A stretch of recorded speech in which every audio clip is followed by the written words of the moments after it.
You're listening to the Fantasy Fling Podcast. Take a break from the season-long commitment and join us as we give you the newest and hottest DFS deals, preview the DFS main slate, and take the dreadful walk of shame. Here are your hosts, Brandon and Eric. Welcome back. Thank you for joining us as we talk the Week 10 DFS main slate. We'll do a quick recap of Week 9. It'll be quick because there wasn't a lot of goodness to talk about with Week 9. Hot plays, shameful plays. Honestly, some of the teams that played in Week 9 should take a walk of shame. I'm looking at you, Buffalo, losing to Jacksonville. But let's talk about the hot plays of Week 9 because there were some. At the top of the list, starting with quarterbacks, Lamar Jackson versus Minnesota. That game went to overtime. The Ravens are just such a fun team to watch. Just with that offense, Lamar Jackson, is he going to run? Is he going to hit Marquis Brown deep? Is he going to hit Andrews? Now Bateman's coming on. Even the backs, like they got old men looking pretty good. Devonta Freeman, Le'Veon Bell, they looked pretty good last week. And of course, it all starts with Lamar Jackson. 35 points. Did you watch that game? I did. I watched it. I watched that game. It was fun to watch. Yeah. For sure. Well, you know what? We talked about Herbert. I talked about that as being kind of a sneaky play in some GPPs. And Herbert was a good play. Unfortunately, the game environment altogether wasn't, the right game environment to target for game stacks anyway. But he was second, 34 points. And then Matt Ryan versus New Orleans. He came in at third, 31.5 points. How did Jimmy G get on this list 2 weeks in a row? Yeah, that just shows you the difference between real life and fantasy, right? I had to when I was writing down the list, I had to double check that. There's a couple things I had to double check twice as we go down this list. Yeah. But I was like, he played like crap, and he still made the list. Kind of a weak for quarterbacks. Yeah, no doubt, because Teddy B also made that list too, fifth. Now, it's funny. I went to North Carolina. I was visiting my dad. We watched this game together, and we were just waiting for the Broncos to fuck it up. Like that's what it's come to. I was like, there's no way the Broncos are going to dominate the Cowboys for 4 quarters. We thought it was going to be like the tale of two halves. They were up like 18 points or whatever in the first half, and then halftime, and just kind of we're just waiting for the other shoe to fall. Thinking, the kind of icing or the thing I think that like killed any momentum was that blocked punt, right? That they blocked it, and one of the Cowboy guys, he tipped it, and then the Broncos recovered. It ended up being like, no blocked punt after that because he had touched it. So that kind of killed any momentum that was created from that play. No doubt. And I had some Teddy B stacks. The problem is I only had one Tim Patrick stack. So that would have been a good stack to be on. And then the problem was, though, is I didn't have team stacks because I was like, there's just no way the Broncos are going to just throttle the Cowboys. So, I was bringing it back with Amari Cooper, with CeeDee Lamb, with Zeke, and the Cowboys just did nothing. So those stacks more or less were dead. Yeah. But you mentioned Cousins just outside the top 5. He had one real good play to Justin Jefferson, took the top off the defense. And he had a pretty good game overall. He missed some throws, as Cousins does, but, some real close. Yeah, Jefferson's good, man. That guy is really good. Yeah. Did you see like his judo chop run? Did you see that when he was blocking? No. I believe it was for like Dalvin Cook. You got to check it out. It's out there. I'll have to share it with you later. But yeah, He was like running down the field, just like helicoptering his arm as he was running. It was pretty crazy. I'll check it out for sure. Well, running backs, James Conner. No, dude, it's James Conner. See, James. Yeah, James. Typo. Yeah, James Conner. No S on that one. Yeah, he killed me. I bet your dad was smiling the whole way around that shit too. Dude, I don't even think my dad was paying attention. I was so mad. Oh my God, I was so mad. Anyway, sorry. I'm off topic. My bad. No, it's cool. I mean, so Edmonds got hurt, right? And that's when James Conner came. I mean, he's going to vulture TDs anyway, but that's when he really did his work. And spoiler alert, Edmonds might not play this week, so James Conner might be a lock for cash games. I think he has a high ankle sprain. I think he's out like 3-4 weeks or something. Right. Yeah, he is out for quite a while. So, yeah, James Conner might be your cash game lock. We'll talk about that a little later. Nick Chubb, he had a beautiful 70-yard run. He also had like a deep reception, which is not something you see from him a lot. Overall, he had a great game. So 33 points. Joe Mixon, he was running strong too. He was the one bright spot really for Cincinnati in that game. They finally got it going after a while, but garbage time stuff. That's just how it goes. But Joe Mixon nonetheless was looking good. Cordell Patterson, he continues to he continues to be in the discussion every week, as in every week play. And then Kamara, pretty good game from Kamara.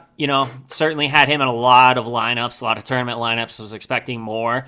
And then we got Cook and Gordon just outside the top 5. Now, Gordon, he had a decent game. So Javonte Williams, he had just went beast mode on one play. But Cook himself, like, he was so close to having a much bigger day. Like, there were 2 long runs that he broke off. There was like 1 tackle away from a touchdown.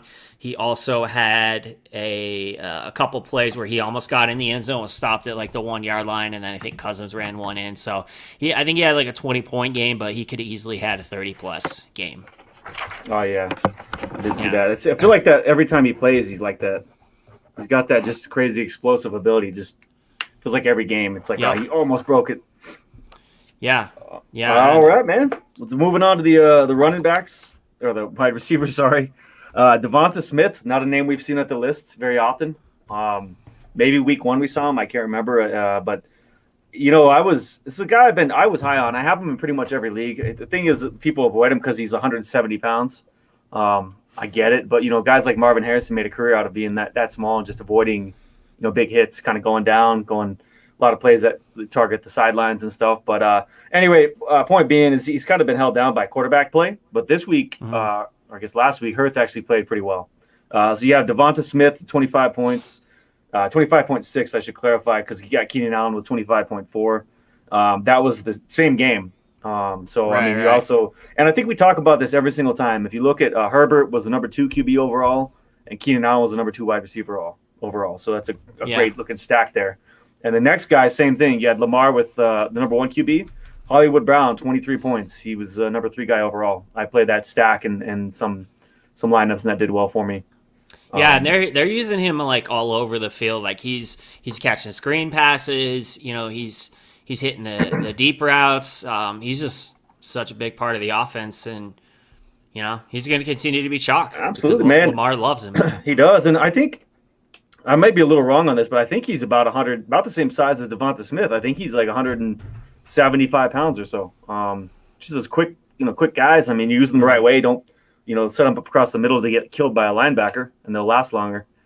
Another guy on this list I don't think we've seen. I forget his first name, but it's Zacchaeus. Something Zacchaeus. He had 20.8 points. He's the wide receiver, I guess, 2 at this point because Ridley's gone for Atlanta. He had 20.8 points against the Saints. And then a guy that I don't think I've ever seen on this list before is Malik Turner. 20.3 points against Denver, and both of those were in pure garbage time. Like I think it was like 30-0, and they scored 2 touchdowns the last 4 minutes. So I wouldn't look too much into it as far as that goes. But Brandon Ayuk and Tim Patrick just outside the top 5. I think they both scored in the 18-point range. Ayuk resurrecting himself a little bit, he was, I honestly was kind of sad because I was super high on him in Dynasty. Like I literally traded for him right before he blew up, and then all these people were sending me trade offers for him, and I'm like, nope. Why would I trade him now? Like why would I trade him now? And then this season started, and it's like should have traded him, but the talent is still there clearly. Oh yeah, absolutely. That's one thing I don't understand about Shanahan is like he puts guys in the doghouse and he puts them in there so deep that I feel like they, I don't know if it's his ego or what, but it's like okay, he made some mistakes. I mean, like with Dante Pettis. I mean, whether is he good or not, it's hard to tell. I mean, he's had some pretty good plays where he looked good, but I was the same position. I know this is a DFS show, but in Dynasty, I was picking him in front of in front of Debo. And there's a lot of people, that are talking a lot of crap about that now. But I felt like after we saw last year, he looked amazing. But anyway, enough of that. Moving on to tight ends. Kittle, welcome back, George Kittle. He had 24 points, and it would have been more. He had a nice catch, like kind of near, I don't know, it was like a 30-yard run or something like that, and then he fumbled. Lost the ball, fumbled, lost 3 points. So he would have even had a bigger day. But Kittle with 24 points. Kelsey, welcome back as well. Seems like he has not been on this list for a while. 17 points. Darren Waller, 16 points. And then I had to double take this. When I was writing these numbers down, I had to look 3 times because this isn't right. I'm missing something here. You got Steven Anderson and Donald Parham Jr., 2 guys, 2 tight ends from the Chargers in the same game that were number 4 and 5. Steven Anderson with 13.9 and Parham with 12.9. There were some guys ahead of them, but they weren't on the main slate. So I had to double take that one a little bit. Yeah, and you know what? This is why my Herbert stacks didn't go off, because I had Herbert and Keenan Allen and Mike Williams, and I had some Eckler. Yeah, you got 2 fucking tight ends averaging, 13 and 14 points. Like, yeah, it's just not gonna happen. That kills it. That's tough, man. And to round it out, Evan Ingram and Jared Cook. Also, Jared Cook, a 3rd tight end from the Chargers, was just outside the top 5 as well. So you had basically 3 Chargers tight ends in the top 7, which just adds on, to the fire. That was pretty rough. But yeah, you don't see that very often. Three guys from the same team in the top 7 for tight ends. Just happened to be, and that's also something else which we'll talk about later. Broncos play the Eagles, and clearly not just this game, but the Eagles are really bad at covering tight end. That's probably why they were targeted so heavily. It's been an ongoing trend, so Noah Fant may be in play. Well, good point. I'm sure we'll get to that, of course. Let's finish it up with defenses. So Patriots, going against Darnold, big surprise.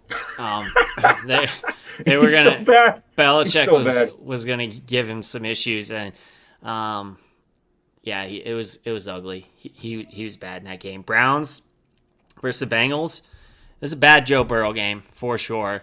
Denzel Ward had a pick 6. There were multiple interceptions in that game. Dolphins against Houston. Surprise, surprise. We saw that one coming too. They're coming in at number 3, 17 points after the Browns with 18. And actually tied with the Jaguars versus the Bills. Nobody saw that coming. Like, nobody saw that one coming. And then, of course, the Texans at 5. Speaking of, I don't know if you've caught this, but a lot of teams are playing shell cover 2 against, like the Bills and the Chiefs and whatnot. So we've had those 2 teams, they've had a lot of issues just moving the ball downfield because, they've just been forced to dink and dunk. And you got big arm quarterbacks who like to go downfield. It doesn't always work out very well. So those are the top defenses for the week. I think we lost Eric. Hopefully he will rejoin. Eric, are you back with us? Hey, I'm back. Oh, okay. Shit, my webcam. Hey, I forgot to plug in my laptop, and now my cam's jacked. That's awesome. That's all right. I forgot to plug it in, and it died. As long as we can hear you. I can rejoin in about 30 seconds. The show goes on. Okay. Well, let's get to hot deals, or not the hot deals, but the hot plays for you. What was your week like? I had a decent week. This week I played more. I did the opposite. Usually I play more cash than tournament. This week I played more tournament than cash. But like for the cash games, for me, what went well was I'm looking at the wrong week. I played Herbert in a decent amount and Lamar Jackson. Those guys did really well for me. I also had Derek Carr, which I thought would be a good game that did not go well. But Herbert and Jackson were the 2 that quarterback-wise that played for me. I also really like Nick Chubb a lot this week. He did well, and same with Kamara. I know we talked about playing him, and you were more tournament. I played him in cash, and I think he got 20 points, so he covered the 2x in cash.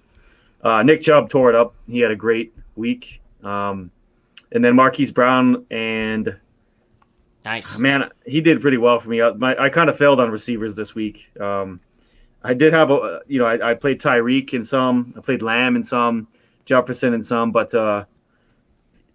they so they did do too well. I don't know what's going on with the Chiefs offense, but Marquis Brown did well. It's broken. Yeah, it might not be fixed. Although I do feel like I don't think OBJ's Booger McFarland. You're smoking crack, by the way. He's not a top 10 wide receiver anymore. He can still help a team though, and I do think if the Chiefs sign him, like that would be a big help. They need another guy to take attention away from Tyreek Hill, from Kelsey, another guy who can it could be play the third role in an offense like OBJ, and he would crush it, I think, in Kansas City if they got that going. But agreed. Well, for me, this is messed up, man. Do you want me to rejoin real quick, like in 30 seconds, see if I can get my camera back up, or just continue as is? Don't matter to me, brother. Whatever you want to do. I will start rolling with mine. So, all right, I'll be right back. Okay. I mentioned last week I was traveling, so I wasn't going to play a ton of DFS. That ended up not being the case. I ended up playing 100 lineups last week with not putting in as much research as I normally do. So I went to South Carolina. It was a date for a wedding, and Saturday I would normally just dedicate my entire day to DFS, but obviously I could not do that. But overall, decent week considering what a disaster last week was.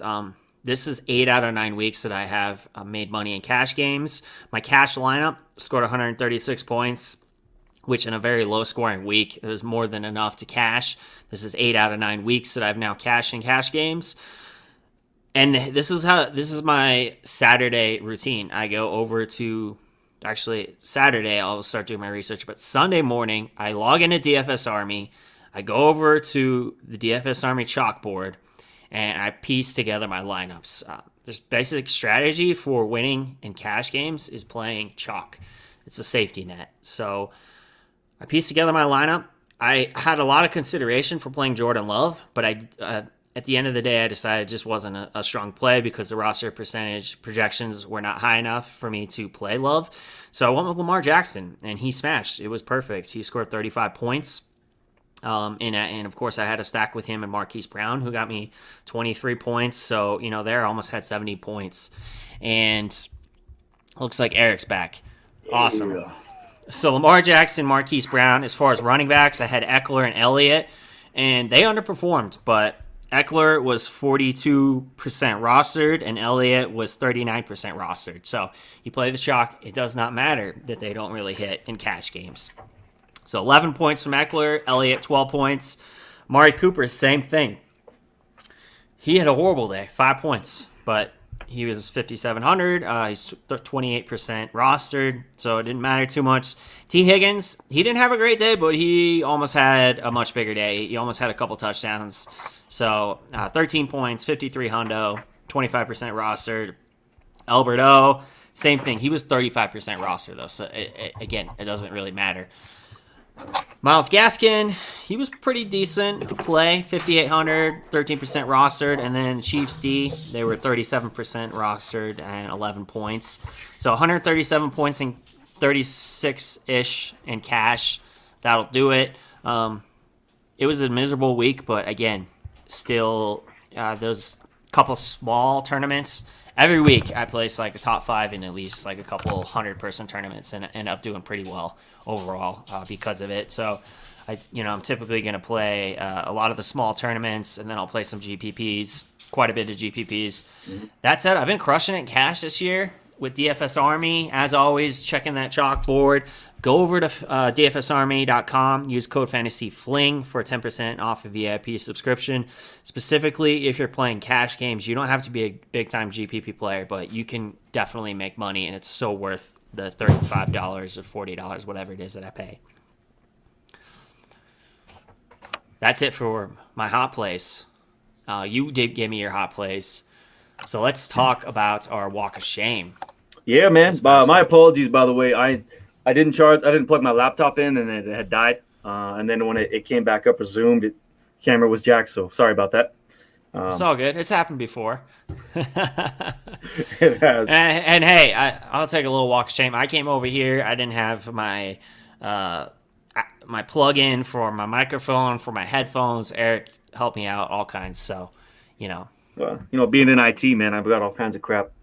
Exactly. Enough that the wife, I drive the wife crazy. She's like, "What do you need all that for?" Well, there you go. I needed it tonight. No doubt. Yeah, man. Apart from letting my laptop die on a live segment, I in a lot of leagues I forgot to replace the Kyler Murray. Not in a lot, but some things I forgot that Kyler Murray and D-Hop Nuke were out, and I left. Dude, I did the same thing. Some lineups. So that's kind of my biggest walk of shame. And there were a couple leagues I lost by like 2 points, and I was like, oh, that's ridiculous because that's my own stupidity, my own fault. I did the same thing, and I'll give that as my walk of shame. So I'm gonna maybe publicly do this. I'm gonna break up with some leagues. It's nothing personal.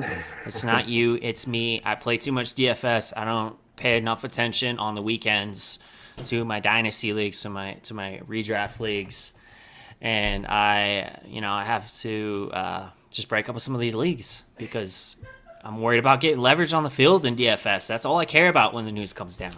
Is that my wife laughing in the background at you? Yeah, she's laughing at me breaking up with the leagues. That's what I heard. Yeah. All right. All right. Good stuff. Well, I guess we'll move on to the Vegas Lions for this week, right? Let's move it along. Once you run those down. I changed the format a little bit on it. Hopefully it's easy to read, understandable. But start at the top. We have Atlanta and Dallas with the 54 and a half points, with Dallas projected for 31-point team total. I feel like that's going to be – I don't know if what happened with Denver's a fluke. Denver does have a pretty good defense, and they just haven't shown it this year at times, but Atlanta does not. So I expect this is a get-right game for Dallas after they just got humiliated. So I understand why this is the highest over-under because, Atlanta's offense has been pretty good, but the defense hasn't. So I could see that this be a pretty high-scoring game. I'm liking it, and there's a lot of pieces in play here that might turn out pretty well.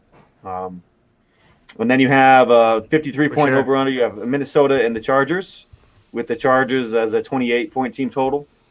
I think they were in that last week as well, weren't they? They were at the very top with the Eagles, so just about the same over-under as the Eagles. Looks like the Chargers, they can't they're in fun games. It should be another fun game. I'm looking forward to this one because, Minnesota and Baltimore just had almost 70-point team total. Or total over-under total points. So looking forward to that one. You have Tampa Bay and the Washington football team with 51.5. Tampa has a 30-point team total. It seems like you see that with really good quarterbacks, of course, but almost every single week that Tampa plays, it doesn't matter who they're playing. It's like they're in the top 5 over, for Vegas Lions at the top. With Tampa, it looks like AB is going to miss this game again. He doesn't look like he's recovering too well as of right now from that sprained ankle. So yeah. And then after that we have Seattle and Green Bay. That's it's understandable. It's a 49-point over under. Looks like Russell Wilson's return, and hopefully Aaron Rodgers' return after his immunization talks. We don't have to get into that, but everyone's very familiar with what went down. They said there's a small chance he doesn't play, so if he doesn't, I'm sure that point total will drop. But that does have Green Bay as their 3.5-point favorite, so it's a 26-point team total for them. And the last two, sorry, go ahead. I was gonna say if we have Rodgers and we have Wilson, we like this game. Otherwise, we probably don't want this game because the players are too high priced, and I just don't see how they're gonna get there. Yeah, man, it's going to be Yeah, I agree with you there. I think it sounds like Wilson's for sure coming back. At least that's what the sound of it was, but I guess we'll see. It's only Wednesday, so. And the last two are both 47.5-point projected over-unders. One is Jacksonville and Indy. And you know what? I can't say anything about Jacksonville after they held Buffalo to 6 points. I don't even know what to say. Like I can't. Although Indy's projected they're minus 10-point favorites, so they're minus 10, so they're 29-point implied team total. I don't know. I'd like to say that they're going to steamroll them, but I don't know. After that last game, with the NFL, you just never know. First, the Jets, beat the Bengals, and then the Jacksonville beats the Bills. You just never know with that. And then speaking of the Bills, you have two of the teams we just talked about. You have Buffalo and the New York Jets with the 47.5-point over-under. With Buffalo is a minus 11.5 favorite, which is pretty high. Anyway, that's Buffalo 30-point team total projection. So I was long-winded. A lot of good games this week, looks like. So I'm looking forward to it. Hopefully, we have a high, a lot of overs on all these games. Well, I pulled this question up that we got in the chat real quick since you just talked about Buffalo. So we got a question and a couple players from Buffalo. Help me out real quick, please. Bateman, Beasley, or Emmanuel Sanders? This is from Bean Productions. It's PPR. Not confident with Beasley's rib injury. Might pull trigger on Bateman.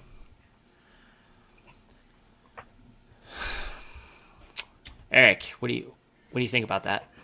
I understand with Beasley because his rib injury. In full PPR, like Bateman seems to get a lot of real deep targets. He kind of has almost like the Hollywood Brown role.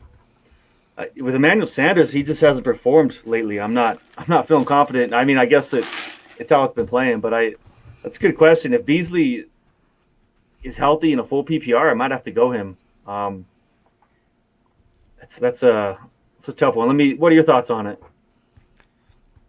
Yeah, I would probably go right back to the Bills this week with Beasley and Emmanuel Sanders. Now, Bateman, I mean, it's not horrible. So he's definitely, like, his third game, he's already getting a lot of targets. He seems to be settling nicely into that offense. But the Bills are going against the Jets this week. It seems like a good bounce-back game for them. I would probably go Beasley if I feel like he's going to be your safer floor. If you need the upside, I'm probably going more Emmanuel Sanders. That's just where I'm at with it. But I kind of alluded to this earlier, and I meant to read something that I pulled from The Athletic, but you lost connection, and I kind of got sidetracked. But so this is a quote I pulled from The Athletic. In their Week 9 upset win over the Bills, Jacksonville's shoddy defense deployed a cover 2 shell designed to take away long ball opportunities by keeping each safety deep and anchored to one side of the field, giving ample support to the zone coverage of cornerbacks and linebackers in front of them. The cover 2 shell forces otherwise high-flying offense to remain patient and take underneath throws rather than downfield shots, as the Bills did throughout 2020 and into 2021. It can frustrate big-arm quarterbacks like Josh Allen and Mahomes, accustomed to aggressive downfield passing. Against Jacksonville on Sunday, the Bills had no answer other than to take what the Jaguars were seeding with underneath throws.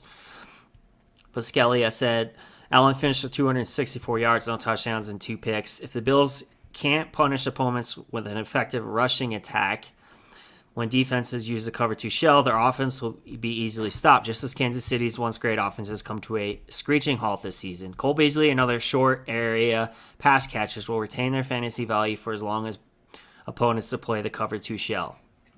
Stephon Diggs and Emmanuel Sanders are a different story. So, kind of answers Beasley's definitely the safer play, as we're talking about. It is the Jets, but you do have to consider that, right? If this is Peyton Manning, Peyton Manning will dink and dunk you to death.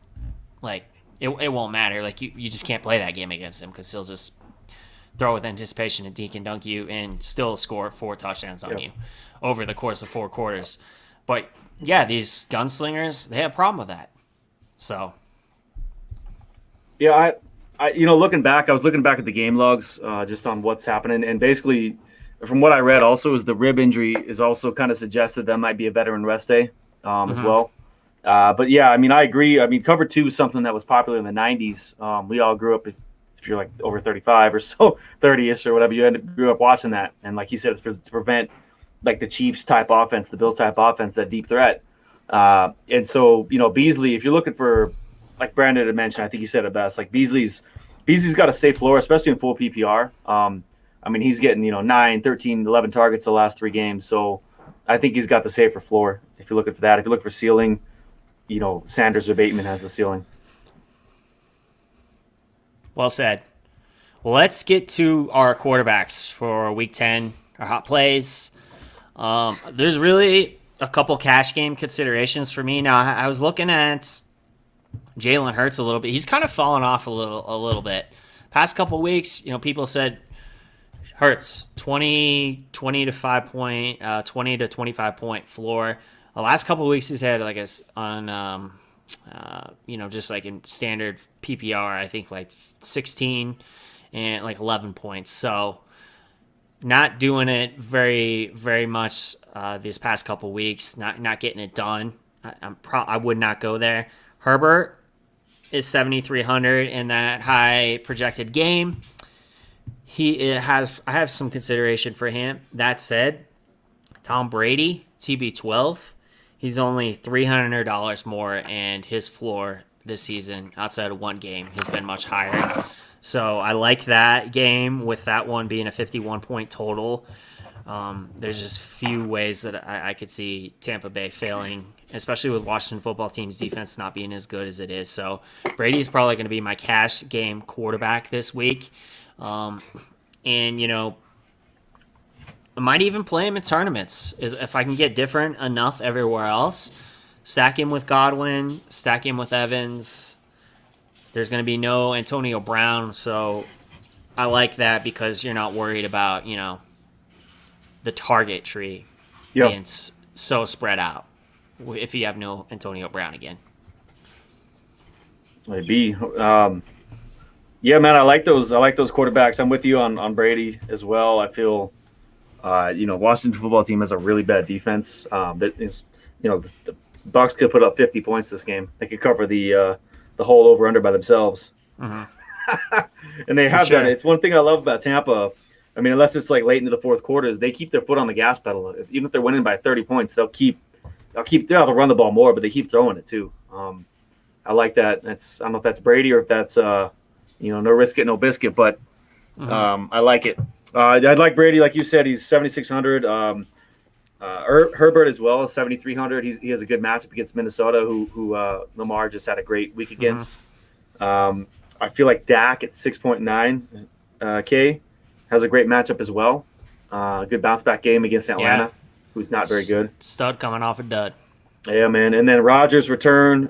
He's 7.1 K against Seattle's defense, who hasn't been great this year. I like him as well this week. So, Brady, Dak, Rodgers, and Herbert are the quarterbacks I'll probably roll in with on cash. Maybe some GPP plays. We'll see on that.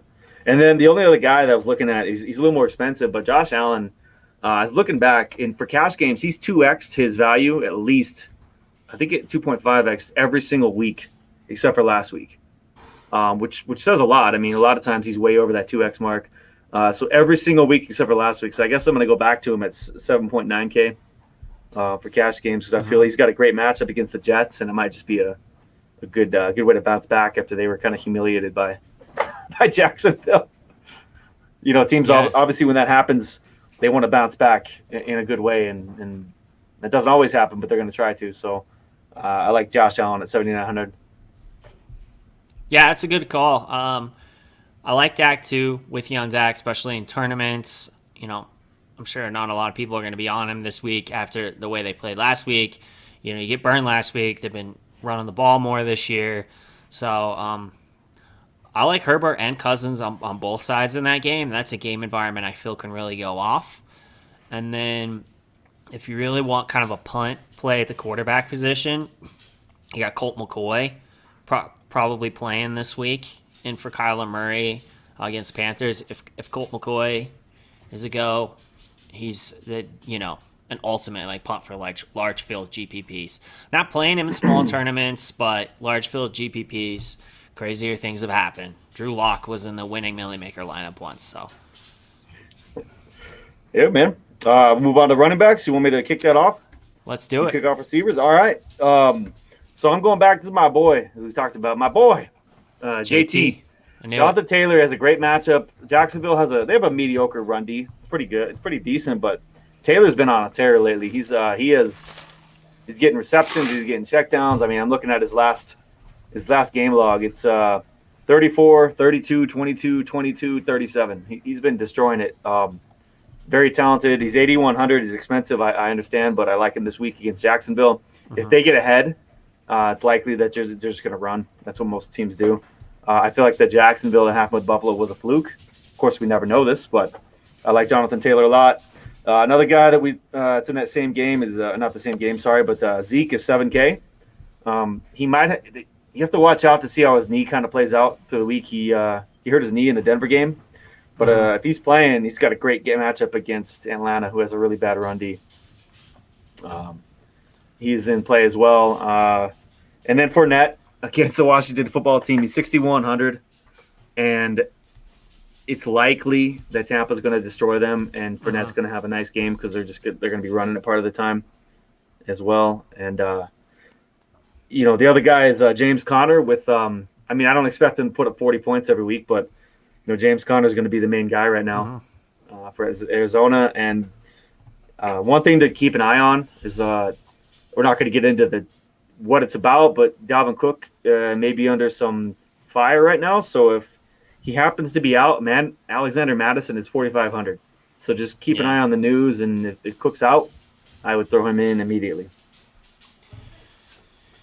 Yeah, I'm not sure that's anything that's going to happen this season because it's just a civil suit. I was listening to a little bit of info about that earlier. Yeah. But, let's say I have like a video, basically of them caught in the act.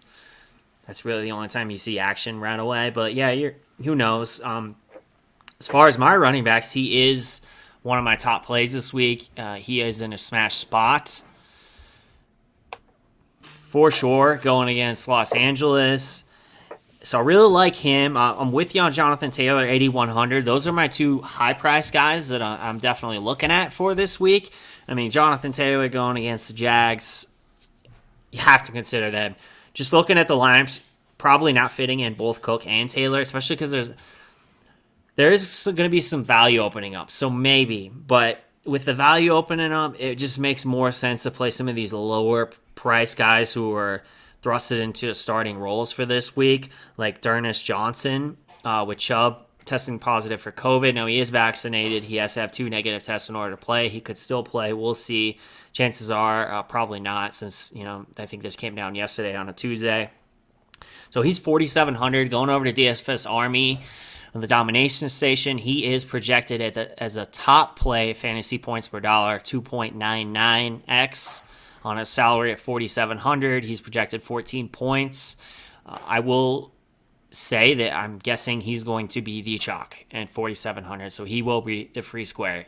Plug him into your lineup. He's a lock in cash games. You mentioned Fournette. I don't know how projected he's going to be as far as top ownership. He's kind of coming in high right now, but nobody seems to be really talking about him, so 12.6 from what I can see.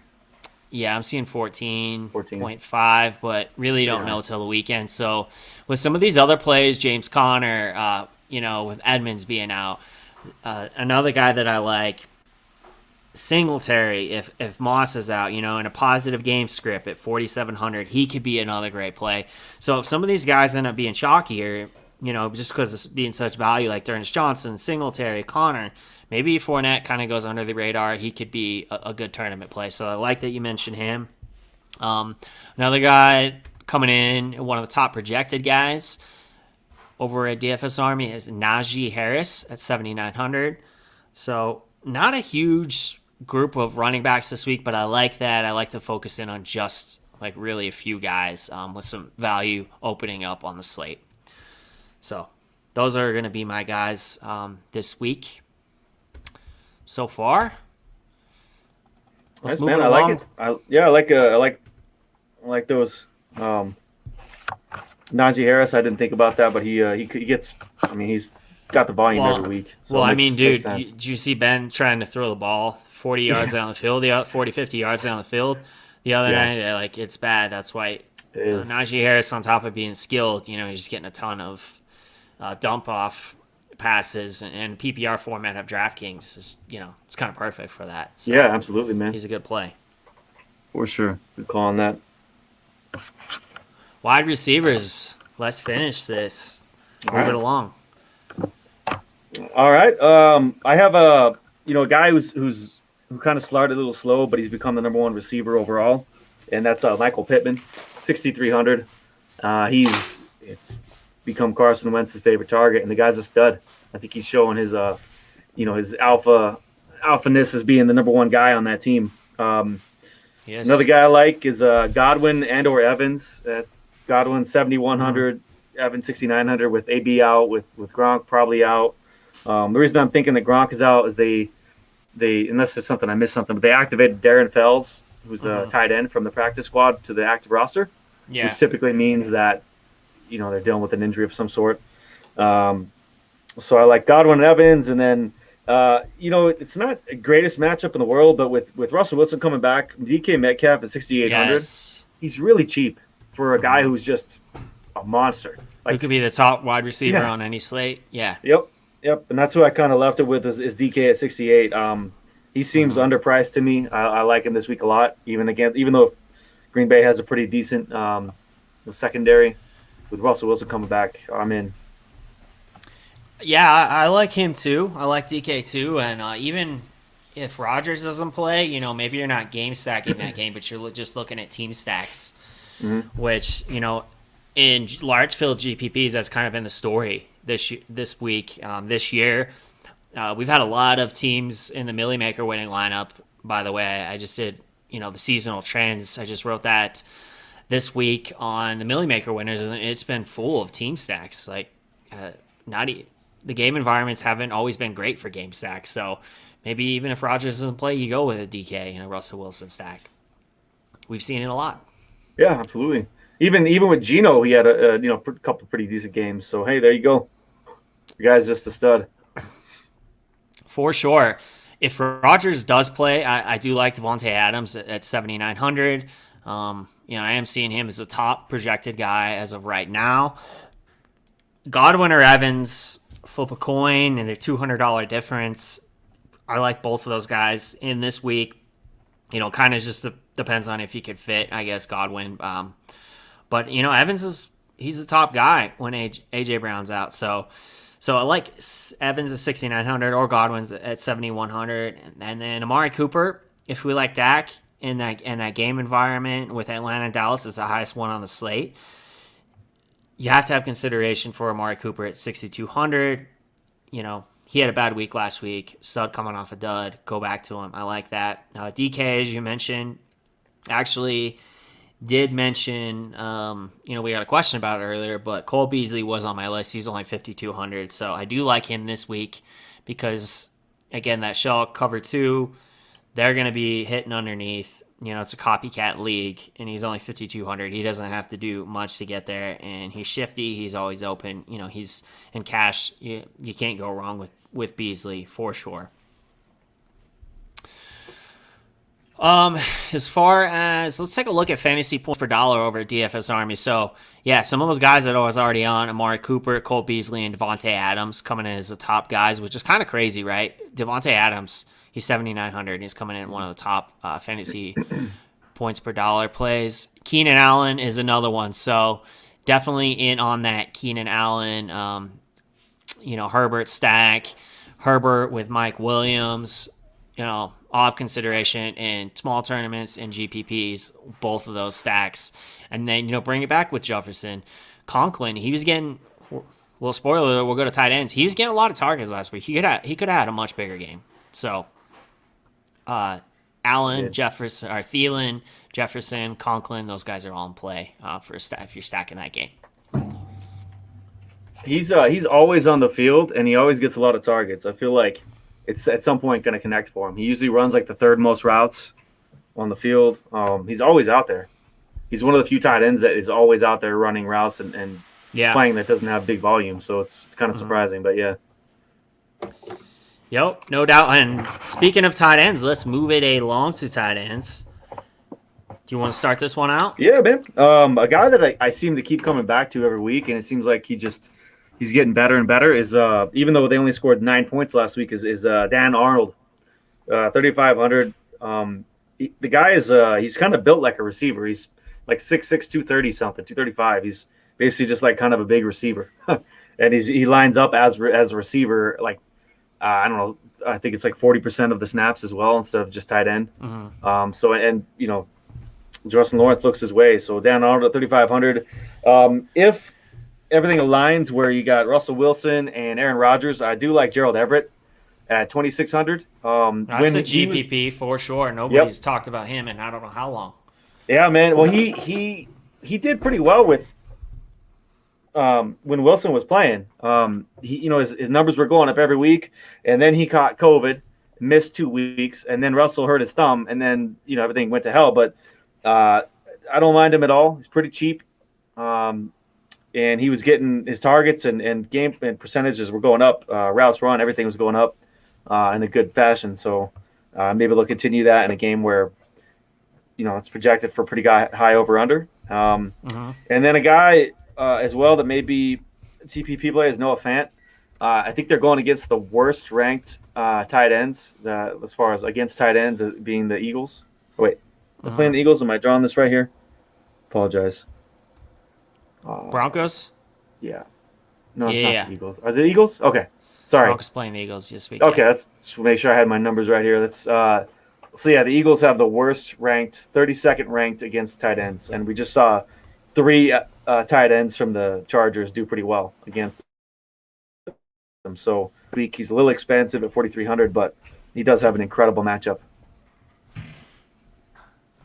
Nice, man. I like it.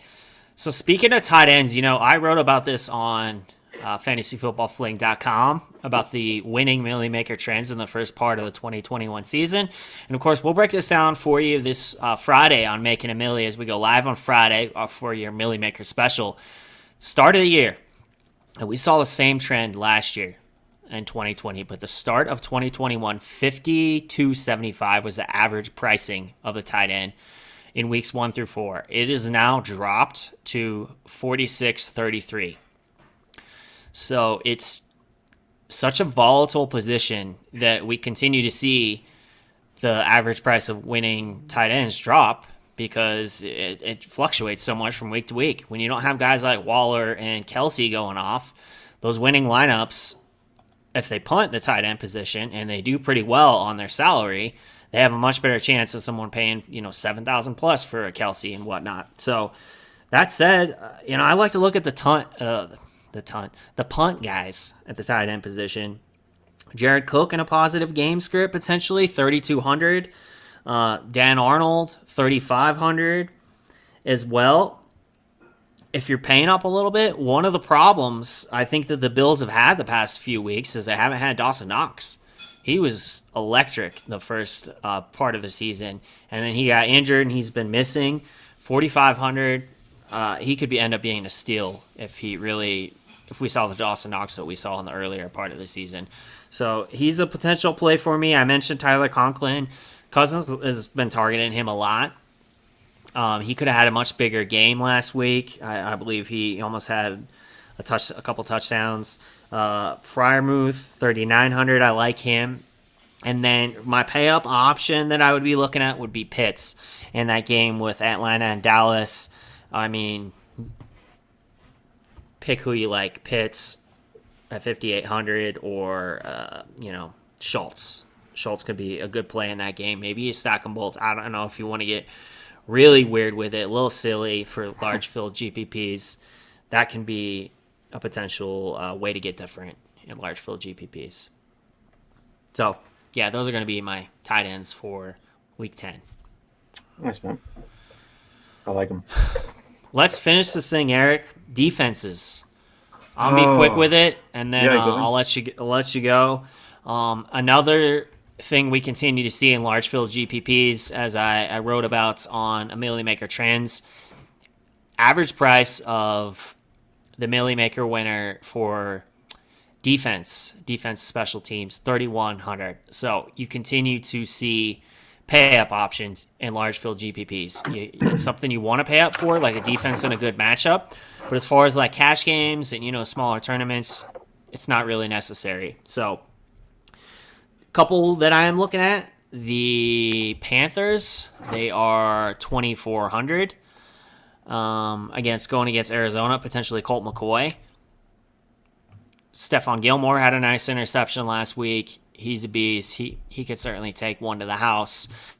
Not a bad option at 2,400. Not a horrible punt option. And then the Titans, they have looked really good recently. Like, where did that defense come from? They got ball hawks for sure. And you're going against Trevor Siemian, Taysom Hill, maybe a combination. We don't know what Sean Payton's going to do.